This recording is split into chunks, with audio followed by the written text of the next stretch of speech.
काजू भुने प्लेट में, विस्की गिलास में, उतरा है रामराज विधायक निवास में। जनता के पास एक ही चारा है बगावत, ये कह रहा हूं होशो हवास में अदम गोंडवी। राजस्थान में आज दिन रहा भ्रष्टाचार के खिलाफ कार्रवाइयों का, या यूं कह लीजिए भ्रष्टाचार का, क्योंकि कार्रवाइयां मुकाम तक पहुंचती नहीं है।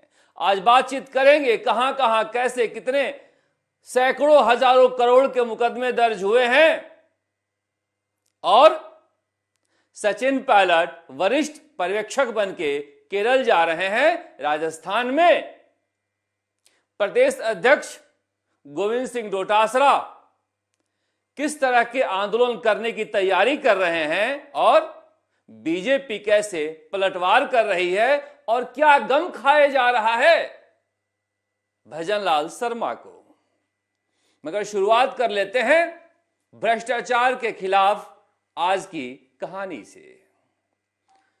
एंटी करप्शन ब्यूरो में 2000 करोड़ के मिड डे मील घोटाले को लेकर मुकदमा दर्ज किया गया है।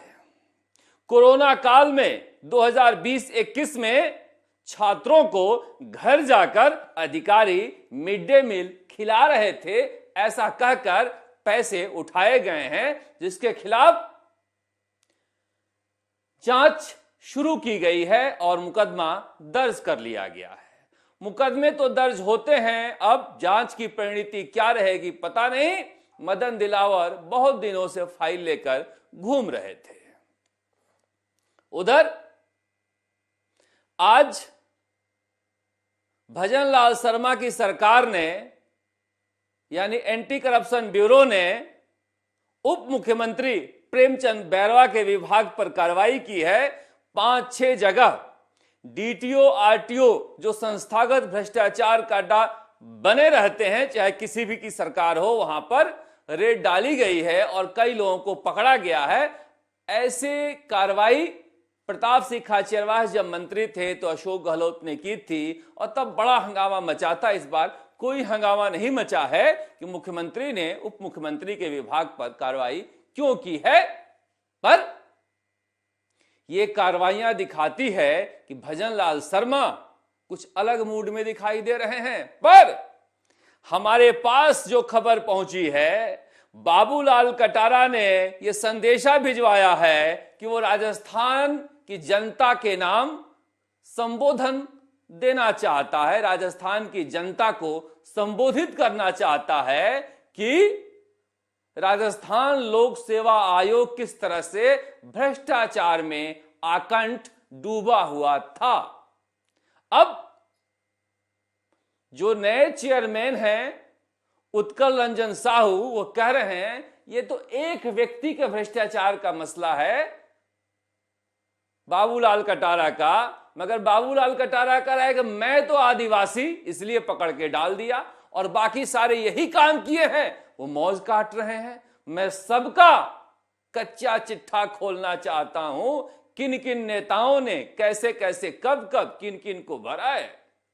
सबसे बड़ी परीक्षा होती है आरएएस की परीक्षा, किसी भी राज्य में राज्य प्रशासनिक सेवा की परीक्षा, और वही बता रहा है कि 2018 हो 21 हो, अरे इंटरव्यू तो 11 सातल में, वो तो जो जैसे जहां हो नंबर दिए ही जा रहे थे, कॉपियां भी लिख मारी गई बाद में।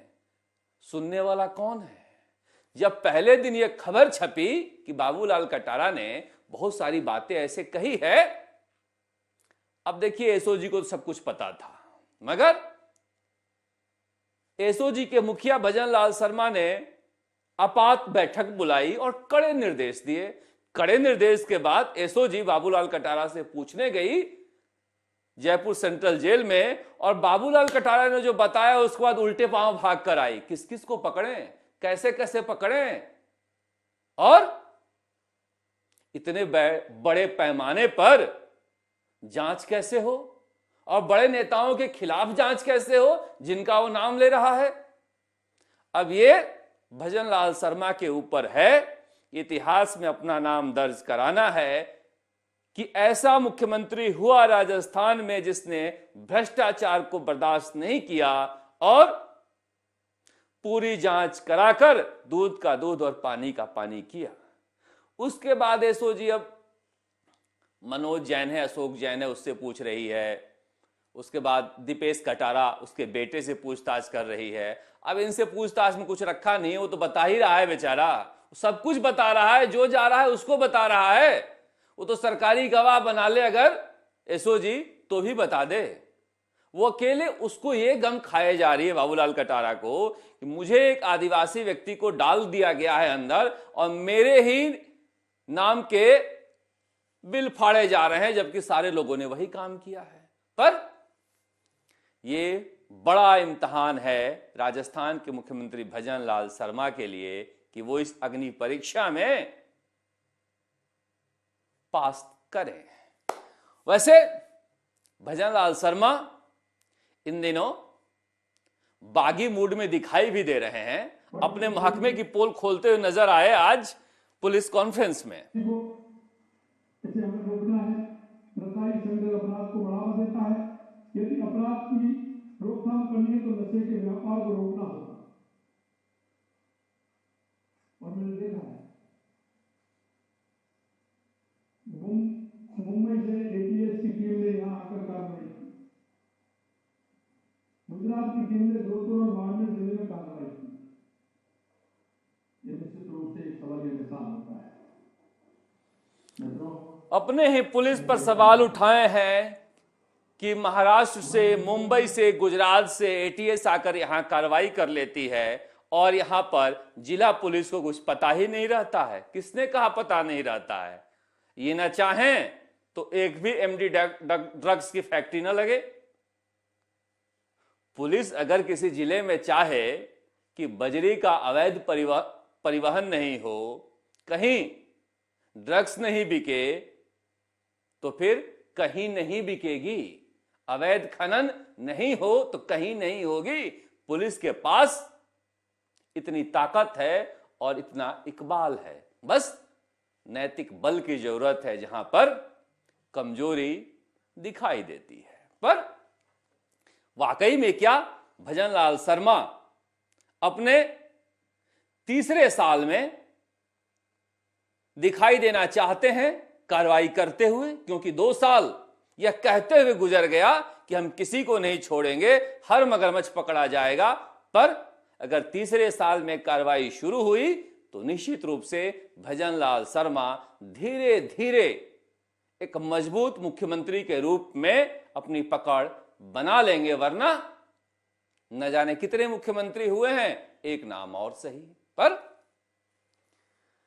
कांग्रेस की राजनीति में जीत की छटपटाहट केंद्र के स्तर पर दिखाई दे रही है। इसीलिए सारे जो धुरंधर नेता हैं उन्हें झोंक दिया गया है असम, केरल, तमिलनाडु और वेस्ट बंगाल में। वेस्ट बंगाल में कुछ रखा नहीं है। तमिलनाडु में डीएम के भरोसे हैं और असम में भूपेश बघेल, प्रियंका गांधी, जितेंद्र सिंह सब जान लगाने जा रहे हैं। केरल में सबसे ज्यादा संभावना है, मगर अभी भी लेफ्ट फ्रंट को कम नहीं आंकना चाहिए। वहां पर सचिन पायलट को सीनियर ऑब्जर्वर बनाया गया है। सीनियर ऑब्जर्वर अब तक अशोक गहलोत बनते आते रहे हैं राजस्थान से। अब सचिन पायलट भी सीनियर ऑब्जर्वर बनने लगे हैं। इससे पहले केरल चुनाव में जब लेफ्ट ने वहां इतिहास को दोहराया था और दूसरी बार सत्ता पाई थी, तो सीनियर ऑब्जर्वर अशोक गहलोत थे। सीनियर ऑब्जर्वर का काम क्या होता है? सीनियर ऑब्जर्वर का काम वहां शुरू होता है जब पार्टी जीत जाती है और मुख्यमंत्री का चयन होता है। और केरल में यह बेहद महत्वपूर्ण है कि केरल का मुख्यमंत्री कौन बनेगा। वहां पर जितने बड़े नेता हैं, यहां तक कि जो संगठन महासचिव हैं केसी वेणुगोपाल, वो भी मुख्यमंत्री बनना चाहते हैं। थरूर तो बनना ही चाहते हैं और वहां के स्थानीय बहुत सारे नेता हैं जो बनना चाहते हैं। और इस लिहाज से राहुल गांधी ने सचिन पायलट को इस काम में लगाया है। मगर केरल की जीत कांग्रेस के लिए कई तरह से महत्वपूर्ण होगी। अगर केसी वेणुगोपाल मुख्यमंत्री बन के चले जाते हैं तो फिर वहां पर संगठन महासचिव का पद खाली हो सकता है। पर ध्यान देने की बात यह है कि फरवरी के आखिरी सप्ताह में चुनाव की घोषणा होगी और ये चुनाव अप्रैल मई के पहले सप्ताह तक खत्म होंगे, यानी तब तक राजस्थान में स्थानीय निकाय के चुनाव शुरू हो जाएंगे और ये चुनाव जो है गोविंद सिंह डोटासरा के नेतृत्व में ही लड़े जाएंगे। मैंने आपसे पहले भी कहा था कि सचिन पायलट जिस तरह के हालात हैं राजस्थान में कांग्रेस में, वो राज्य की राजनीति में जल्दी नहीं लौटना चाहते हैं, क्योंकि अभी हालात ऐसे हैं कि कांग्रेस के बड़े नेता बीजेपी के नेताओं से नफरत नहीं करते हैं, वो अपनी पार्टी के नेताओं से नफरत ज्यादा करते हैं। और यही वजह है कि वो फिलहाल अभी दिल्ली की राजनीति में रहना चाहते हैं। मगर हरीश चौधरी महत्वपूर्ण दिखाई दिए, जो गोविंद सिंह डोटासरा के बगल में खड़े रहे, क्योंकि हरीश चौधरी का नाम काफी तेजी से प्रदेश अध्यक्ष पद के लिए भी सामने आया था। सचिन पायलट छत्तीसगढ़ में आज मनरेगा बचाओ संग्राम को लेकर बैठक ले रहे थे, तो यहां पर गोविंद सिंह डोटासरा, हरीश चौधरी और टीकाराम जूली एक फ्रेम में नजर आ रहे हैं। सीपी जोशी जैसे और चंद्रभान जैसे पुराने नेता भी, और ये कांग्रेस की भीड़ है। देख सकते हैं कांग्रेसी कितने खुश नजर आ रहे हैं। ये कांग्रेस की महिला ब्रिगेड है, तो तुका भवन की तस्वीर है जहां पर कांग्रेस ने प्लान किया है किस तरह से पूरे जनवरी और फरवरी में मनरेगा के जो नियम बदले गए हैं उसे लेकर जनता के बीच जाएं। मैं तब भी कहा था कि ये अरावली करके मत मारो मनरेगा के आंदोलन को। इन्होंने हवा तो निकाल दी, जो हवा बननी चाहिए थी जिस वक्त ये बिल पास हुआ था उस वक्त कांग्रेस किसी और काम में लगी रही या फिर अशोक गहलोत किसी और काम में उलझा दिए। अब मनरेगा को लेकर किस तरह से आगे बढ़ेंगे, क्योंकि एक बार जब चीजें सिरे से उतर जाती है तो उसे वापस चढ़ाने में बहुत मुश्किल होती है।